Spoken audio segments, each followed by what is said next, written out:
Et maintenant, l'Arménie.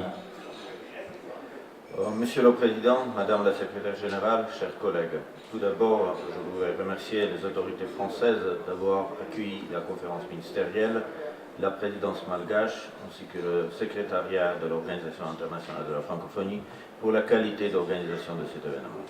J'ai aussi une pensée particulière pour notre collègue ami togolais, Robert Doucet, qui s'était pleinement investi pour la tenue réussie de cette ministérielle. Chers collègues, Madame la Secrétaire Générale, le rapport que vous venez de présenter témoigne de l'ampleur et la diversité de l'action que notre organisation accomplit quotidiennement. Nous avons inscrit à juste titre parmi nos priorités le développement durable, l'environnement et la lutte contre les changements climatiques. Madame la Secrétaire Générale, je souhaite également vous réaffirmer notre soutien à l'action que vous menez inlassablement pour promouvoir la paix, la démocratie et les droits de l'homme sur l'espace francophone. Les missions de médiation mises en œuvre conjointement avec les partenaires régionaux et internationaux, l'accompagnement des pays en situation de crise sont des terrains d'action où notre organisation possède une expertise reconnue.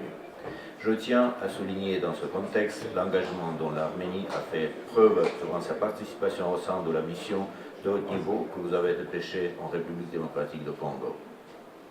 Chers collègues, aujourd'hui nous sommes obligés de faire face à la menace persistante du terrorisme. Je voudrais réitérer notre plus ferme condamnation face aux actes terroristes qui ont affecté ces derniers temps, notamment les États membres de la francophonie, et tiens à réaffirmer notre plein soutien à la mobilisation internationale dans la lutte contre ce fléau. Je voudrais exprimer nos plus sincères condoléances aux familles des victimes suite aux horribles actes terroristes en Égypte et au Mali et notre solidarité avec nos amis égyptiens et maliens.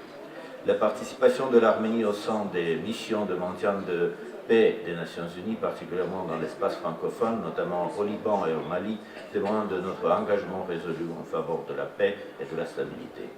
Madame la Secrétaire Générale, je voudrais également vous faire part de notre appréciation pour les efforts que vous déployez pour renforcer le rôle de la jeunesse et promouvoir la participation des femmes dans les processus de prise de décision au sein de notre société.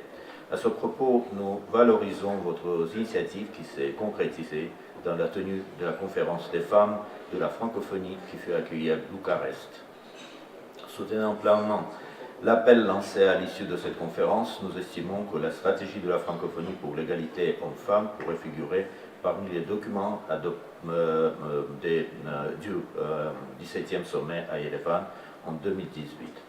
Mesdames, Messieurs, avant de m'arrêter là, étant donné que j'aurai d'autres interventions aujourd'hui, je voudrais souligner que l'Arménie soutient les résolutions et les décisions présentées pour l'adoption de la conférence. Je vous remercie.